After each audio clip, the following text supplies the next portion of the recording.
Hey everyone, welcome to my channel.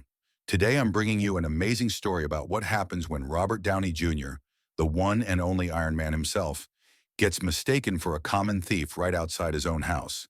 Imagine being one of the most recognizable faces in Hollywood and still having someone think you're up to no good. This story has everything: a case of mistaken identity, a starstruck police officer, and the perfect example of how Robert Downey Jr. handles unexpected situations with his trademark charm and humor. So sit back, relax, and enjoy this incredible tale of what happens when superheroes have to deal with real-world misunderstandings. It was a perfect California afternoon, the kind that makes Los Angeles famous. Golden sunshine streaming down from a cloudless sky, a gentle breeze rustling through the palm trees that lined the exclusive neighborhood where Robert Downey Jr. had made his home. Robert had just finished a long morning of script reading for his upcoming film project and decided to take a break to check the mail himself, rather than asking his assistant. Sometimes these small, normal tasks helped keep him grounded in a life that was anything but ordinary. Robert stepped out of his modernist mansion, the sleek architecture a testament to his success in Hollywood. He was dressed down in his favorite worn jeans and a vintage Black Sabbath t-shirt that had seen better days. A far cry from the impeccably tailored suits his character Tony Stark was known for. His hair was slightly tousled, and he hadn't bothered with sunglasses, enjoying the rare moment of anonymity in his quiet neighborhood, where privacy was an unspoken rule among the celebrity residents. As Robert ambled down his long driveway toward the mailbox positioned at the end of the road, he found himself mentally reviewing lines from the script he'd been reading earlier. He reached the mailbox, opened it with a small key, and began sorting through the usual mix of fan mail, which somehow always found its way to his home address, despite his management team's best efforts: bills and magazines. He was so absorbed in his task that he didn't notice the police cruiser turning onto his street until he heard the distinctive sound of tires slowing on pavement. The black and white Los Angeles Police Department vehicle pulled up beside him with a sudden flash of lights, though mercifully without the siren. Robert looked up, startled, as the car door swung open and a young officer stepped out. The policeman was tall and fit, probably in his early 30s, with the serious expression of someone who took his job very seriously. His hand rested cautiously near his holster, not drawing his weapon, but clearly ready if needed. This wasn't just a friendly neighborhood check-in. "Hey you! Don't move!" the officer commanded, his voice carrying authority that stopped Robert in his tracks. "I've had reports of a suspicious person lurking around these expensive homes for the past week. You match the description of our thief perfectly." The officer's eyes narrowed as he studied Robert with suspicion. Though the neighborhood was known for its famous residents, the officer seemed completely unaware that he was confronting one of Hollywood's biggest stars. Robert froze momentarily, thousands of thoughts racing through his mind. The situation was absurd, being mistaken for a common thief outside his own home, but he was also acutely aware of how quickly such encounters could escalate. Drawing on the calm demeanor he'd perfected through years of sobriety and mindfulness practice, Robert carefully raised his hands to show he wasn't a threat, the mail still clutched in his left hand. "Officer, I completely understand your concern," Robert said in the measured, charismatic tone that had charmed millions worldwide. "But I think there's been a misunderstanding. My name is Robert Downey Jr., and I actually live here." He nodded toward the large house behind him, hoping this simple explanation would clear things up. The officer's expression didn't change. If anything, his suspicions seemed to deepen at what he perceived as an outlandish claim. "Yeah, right, and I'm the president," he replied with unmistakable sarcasm. "Everyone in these neighborhoods claims to be somebody. Let me see some ID now. Keep your movements slow and stay where I can see your hands." Robert nodded, recognizing that humor wouldn't help in this situation. "Of course, officer. My wallet is in my back pocket.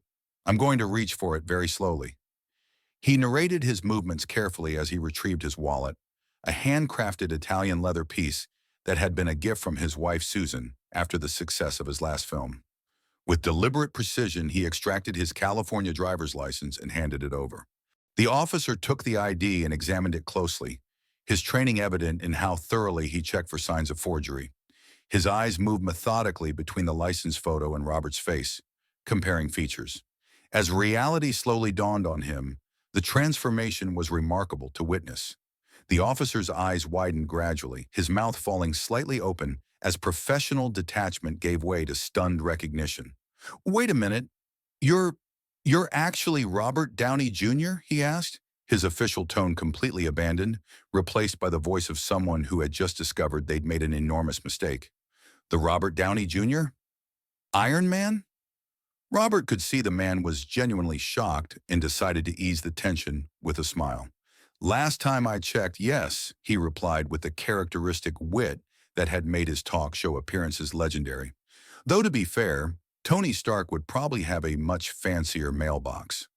The officer's face flushed deep crimson, embarrassment washing over him in a visible wave. His posture changed instantly from authoritative to almost apologetic as he quickly handed back the ID. "Oh my goodness! I'm so sorry, Mr. Downey. I had absolutely no idea," he stammered, suddenly looking younger and far less intimidating.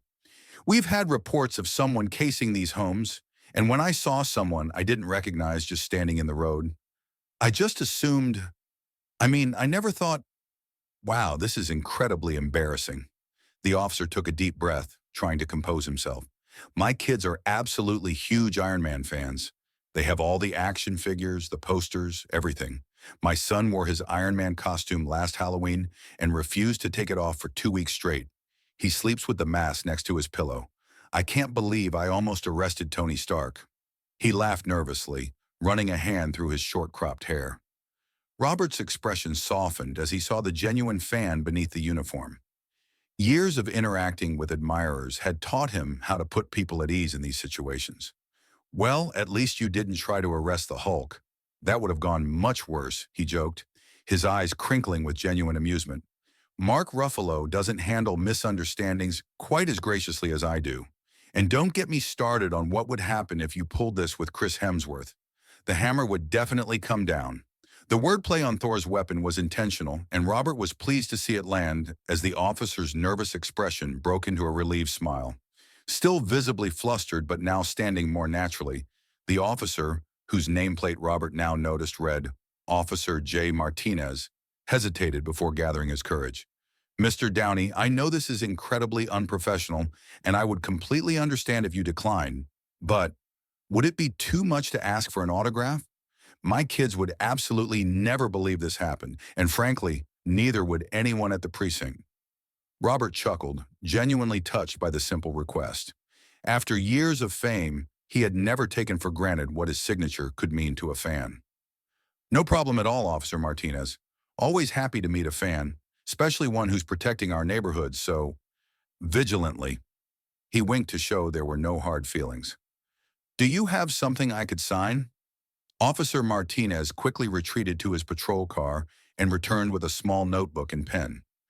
"This is all I have. I'm sorry it's not better," he apologized, handing them over with a slightly trembling hand. "This is perfect," Robert assured him, taking the items. "Who should I make it out to?"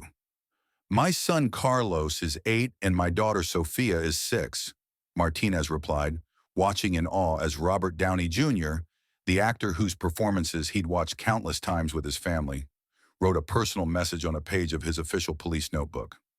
Robert wrote with flourish, "To Officer Martinez and his brave kids Carlos and Sophia, remember the real superheroes wear badges, not armor. Stay amazing. Your friend, Robert Downey Jr., aka Iron Man." He added a quick sketch of Iron Man's helmet next to his signature before handing it back. Officer Martinez accepted the autograph with the reverence of someone receiving a precious artifact. "Thank you so much, Mr. Downey. This means more than you know. And again, I sincerely apologize for the confusion. This is not how we're supposed to interact with residents.